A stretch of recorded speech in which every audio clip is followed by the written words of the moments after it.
আসসালামু আলাইকুম, কেমন আছেন সবাই? অনেকদিন পর একটা ছোট্ট মিনি ব্লগ নিয়ে হাজির হলাম। আজকে এসেছি এই তো আমার মেয়ের স্কুলে। আর ওদের পরশুদিন থেকে মানে 18 তারিখ না, সরি 19 তারিখ থেকে ওদের সামার ভ্যাকেশন শুরু হয়ে যাবে পুরো এক মাস। মানে সেপ্টেম্বরের 1 তারিখে আবার স্কুল খুলবে। তো এই পুরো এক মাস তাদের স্কুল বন্ধ থাকাতে তাদের স্কুল থেকে একটা হোমওয়ার্ক দিয়েছে আমাদের জন্য, মানে আমার মেয়ের জন্য। হোমওয়ার্কটা হলো এই যে গাছটা দেখতে পাচ্ছেন, এই গাছটাকে তারা পানি দিয়ে বাঁচিয়ে রাখতে হবে এই এক মাস। আর এই জন্য আজকে আমি এসেছিলাম মেয়ের স্কুল থেকে যে গাছটা নিয়ে বাসায় চলে আসলাম। এখন এটাকে বাঁচিয়ে রাখার ব্যবস্থা করতে হবে, যেহেতু স্কুলে ছিল ওরা ঠিকমতো টেক কেয়ার করতে পারেনি, এই জন্য গাছটা একটু শুকিয়ে গিয়েছে।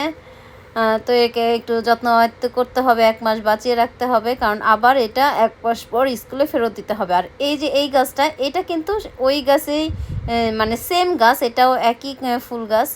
এই গাছটা আর ওই গাছটা সেম গাছ, কিন্তু এই গাছটা স্কুলে থাকায় ওরা ভালোভাবে যত্ন নেয়নি, তাই এই গাছটা চেয়ার এরকম।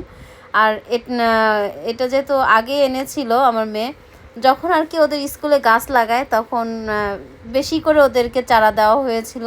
তো ওরা দুটো করে ওদের টবে লাগিয়েছে, আর বাদ বাকিগুলো যদি কেউ চায় তো বাসায় নিয়ে আসতে পারে।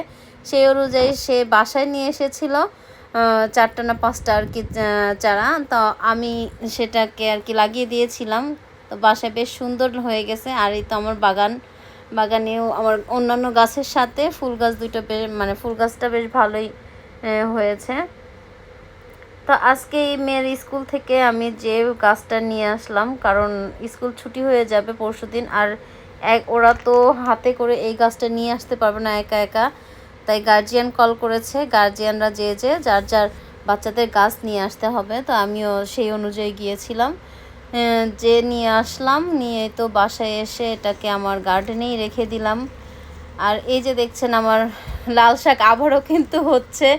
একটা গাছ থেকে 2বার 3বার 4বার খেয়েছি, আবারও গাছ বের হয়েছে দেখেন একই ডাল থেকে। মানে খাওয়ার পরে আবার 2টা 3টা 4টা করে ডাল বের হয়েছে, মাশাল্লাহ। তো সবাই কিন্তু যারা এরকম টবে গাছ লাগান তারা এরকম টিপস ফলো করতে পারেন। তো আজকের মতো এখানেই রাখছি। আর আমার বাগানটাও একটু দেখিয়ে দিলাম সবার সাথে, কি অবস্থা আমার বাগানের। মেয়ের স্কুল থেকে তো এসে আমি একটু টায়ার্ড হয়ে গেছি, যাই এখন একটু রুমে যাব, ফ্রেশ হব। তো ভালো থাকবেন, সুস্থ থাকবেন সবাই, আমাদের জন্য দোয়া করবেন। আল্লাহ হাফেজ।